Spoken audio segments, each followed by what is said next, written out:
Amados, não há limitações para uma consciência expandida.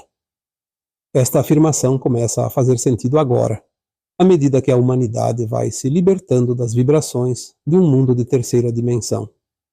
A experiência na Terra 3D foi justamente viver a sensação de estar separada da fonte. Por isso a alma vem apenas em forma de fractal, ou seja, uma fração de sua própria consciência mais elevada. Boa parte da humanidade já completou seu aprendizado dentro das polaridades de terceira dimensão. Chegou a hora da volta para casa. A consciência, antes limitada e fragmentada, será integrada a uma versão mais elevada de si mesma. Nessa integração, ela passa por uma transformação rápida, reconhecendo que não é mais a mesma de antes. Consciência não é o corpo físico. Consciência é a energia da fonte. É parte do eu superior, do átomo semente divino, daquilo que denominamos como espírito. Já escrevi em textos anteriores sobre isso e sobre como o espírito se divide em superalmas e almas, e seus fractais. Consciência é luz, a fonte é luz, Deus é luz, tudo é luz. Como energia, somente existe a luz. Onde há luz, há o resultado da criação. E onde não há luz, essa criação ainda não existe. Mesmo aquilo que conhecemos como mal ou sombra, é um protótipo de algo que está sendo construído e que ainda não recebeu luz suficiente. Quando a luz atinge uma frequência mínima necessária, uma nova criação surge. É assim que tudo se cria, nesses universos infinitos. No princípio tudo era sombra. Então se fez a luz. É assim que muitas teorias tentam explicar a origem dos mundos. Mesmo assim, as mentes ainda não estão prontas para entender a grandiosidade do todo. Mas ao menos estamos num tempo de expansão da consciência e podemos galgar alguns degraus da escada do conhecimento. Então tudo é luz. A luz é a fonte. Tudo emana da fonte. Você é essa luz. Então você é também a fonte. Tudo aquilo que está na fonte pode se manifestar em você. E tudo aquilo que você cria aqui nas dimensões inferiores, você envia como parte dessa consciência que se integra com o todo do um. Sim, parece complexo, mas não é. Tudo é lógica. E de lógica todos entendem. Hoje vamos dar mais um passo em direção à fonte. Aos poucos, a sensação de desconexão vai se diluindo e nos sentimos mais ligados à nossa origem cósmica. Sentimos de fato que estamos no caminho de volta para casa. Se a consciência é luz e nós somos uma consciência, você é luz. Todos os problemas, as dores, o sofrimento, a escassez, todas as situações que trazem desconforto, nada mais são que a ausência de luz.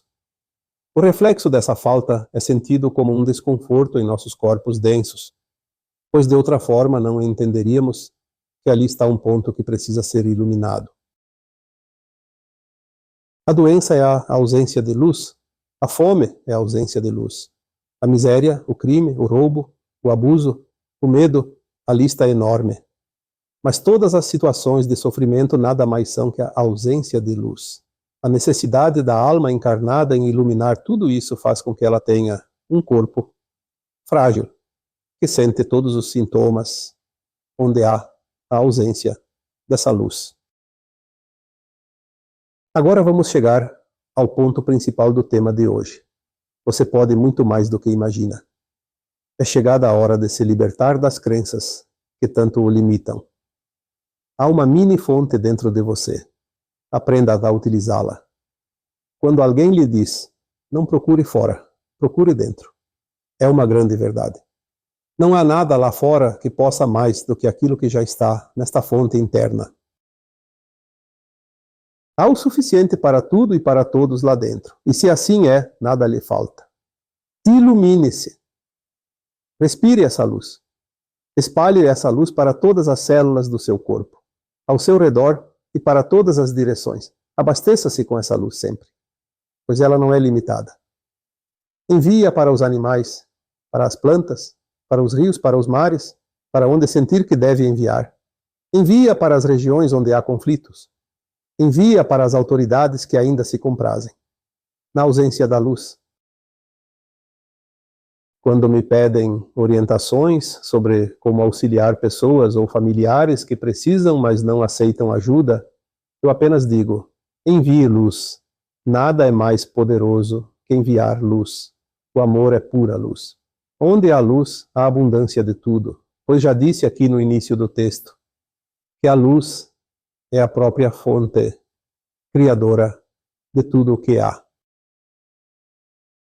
A dor é uma forma de expressão de algo que está se transformando em luz. Ainda está no pré-parto, mas logo se revelará algo novo e iluminado, que deixará de sentir dor. Quando nasce uma criança, costuma-se dizer que a mãe deu à luz. Sim, é a luz que traz uma nova vida, não uma nova vida que traz a luz. Que belos tempos estamos vivendo. Temos o poder de iluminar qualquer coisa que se possa imaginar. Desde uma dor ou doença que alguém esteja sentindo, até uma emoção de desconforto que esteja preocupando outras pessoas. Envie luz para tais pessoas e apenas confie. Lembre-se de que você pode criar, mas não pode interferir no plano de alma dos outros. A luz que você envia é uma ferramenta que o outro terá e, assim, pode utilizá-la ou não, de acordo com sua própria decisão. Não queira mudar o outro. Apenas envie luz e deseje o melhor. Não julgue o outro. Apenas envie luz e intencione que isso o ajudará a encontrar o caminho. Não lamente pelo outro. Envie luz. Nunca deseje o mal para alguém. Envie luz. Não implore aos céus com desespero em querer ajudar alguém. Apenas envie luz com amor e confiança. A cura nada mais é que a luz que se faz. O verdadeiro curador não tem nenhum poder sobrenatural, mas tem um grande poder de canalizar a luz em direção daquele que necessita de cura. As técnicas ajudam, mas o que cura mesmo é a luz que o curador consegue enviar. O Cristo fazia isso só com uma simples intenção. E ele dizia que todos nós podemos fazer isso e muito mais. Então, o que você ainda precisa para colocar em prática os seus poderes inatos? Não há mais desculpas para alguém dizer que não sabe o que fazer ou como ajudar alguém? Comece por aqui. Você pode muito mais do que imagina. Eu sou Vital Froze e minha missão é o esclarecimento. Namastê.